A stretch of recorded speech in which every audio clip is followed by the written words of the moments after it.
Hello வணக்கம், welcome to Kannana கண்ணே channel. இன்றைக்கி நம்ம என்ன பார்க்க போகிறோன்னா, நம்ம குழந்தைக்கான பார்த்ததுமே சாப்பிடணும் அப்படின்னு ஆசையை தூண்டக்கூடிய ஒரு அருமையான உணவு தான் எப்படி பண்ணலான்னு பார்க்க போகிறோம். இதோட சுவை ரொம்ப ரொம்ப நல்லா இருக்குங்க. கண்டிப்பாக குழந்தைங்க விரும்பி சாப்பிடுவாங்க. டேஸ்ட்டும் நல்லாயிருக்கும், அதே சமயம் ரொம்ப ரொம்ப ஹெல்த்தியான ஒரு ரெசிபியும் கூட. டக்குன்னு செஞ்சிடலாம். இந்த ரெசிபி பண்ணுறதுக்கு 1/4 கப் போல் வெள்ளை அவலை நான் எடுத்துக்கிறேன். இதில் தண்ணீர் சேர்த்து ஒரு 2-3 தடவையாவது நல்லா அலசி எடுத்துக்கலாங்க. நல்லா அலசினதுக்கப்புறமா சுத்தமாக இந்த தண்ணீர்லாம் இல்லாதபடி வடிகட்டிட்டு தண்ணியை எடுத்து வச்சிடலாம். மிதமான சூட்டில் ஒரு பேனில் 1/2 ஸ்பூன் அளவு நெய் சேர்த்துட்டு, நெய் உருகுனதுக்கப்புறமா கொஞ்சமாக கடுகு, 4-5 போல் உளுத்தப்பருப்பு சேர்த்துக்கலாம். இது நல்லா பொரியட்டும். அடுத்து ஒரு சின்ன வெங்காயத்தை நல்லா துண்டு துண்டாக நறுக்கி எடுத்து வச்சுக்கலாம். கூடவே ரொம்ப சின்ன பல் பூண்டு, இதை நல்லா துருவி எடுத்து வச்சுக்கலாம். நறுக்கின வெங்காயம், பூண்டு, அதுக்கப்புறம் கருவேப்பிலை இலை 1 மட்டும், அதோட ஒரே ஒரு பச்சை மிளகா காம்பை மட்டும் நீக்கிட்டு சேர்த்துருக்கேன். கட் பண்ண வேண்டாம், இல்லாட்டி அதோட காரம் இதில் இறங்கிரும். இந்த மாதிரி பச்சை மிளகா சேர்த்து தாளிக்கும் போது இதோட ஃப்ளேவர் நல்லாயிருக்கும், அதான் சேர்த்துருக்கேன். இதோட ரொம்ப ரொம்ப கம்மியான அளவு தக்காளி சேர்த்துக்கிறேன். ஒரு சின்ன சின்ன துண்டுகள் 3-4 மட்டும் சேர்த்துக்கலாம். இதையும் சேர்த்து நல்லா வதக்கிடலாம்.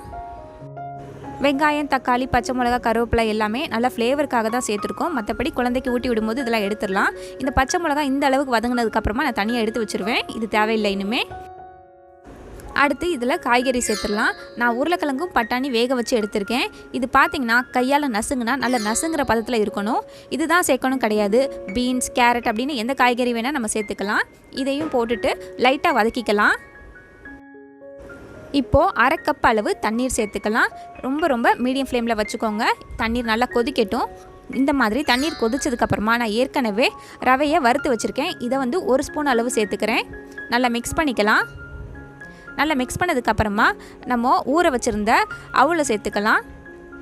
அவலை இப்போ இந்த கட்டி கட்டியாக இருக்குது பார்த்திங்களா, இதை உடச்சி விட்டு கூடவே இந்த உருளைக்கிழங்கு பெருசாக இருக்கு இல்லையா, அதையும் நான் உடச்சி விட்றேன் இந்த ஸ்பூன்லேயே.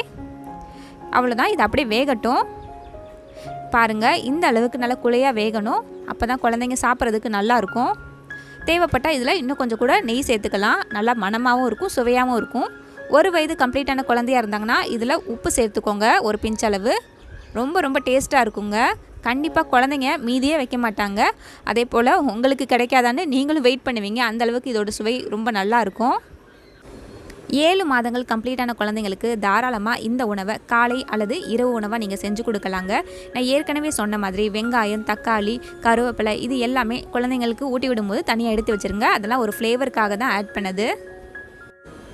இந்த உணவை உங்கள் குழந்தைங்களுக்கு நீங்கள் செஞ்சு கொடுத்தீங்கன்னா அவங்க எப்படி சாப்பிட்டாங்கன்னு கீழே மறக்காமல் கமெண்ட் பண்ணுங்கள். அது படிக்கிறதுக்கு நான் ரொம்ப ஆர்வமாக இருக்கேன். உங்களுக்கு இந்த வீடியோ பிடிச்சிருந்துச்சுன்னா மறக்காமல் லைக் பண்ணுங்கள், கமெண்ட் பண்ணுங்கள், ஷேர் பண்ணுங்கள், சப்ஸ்கிரைப் பண்ணுங்கள். நன்றி.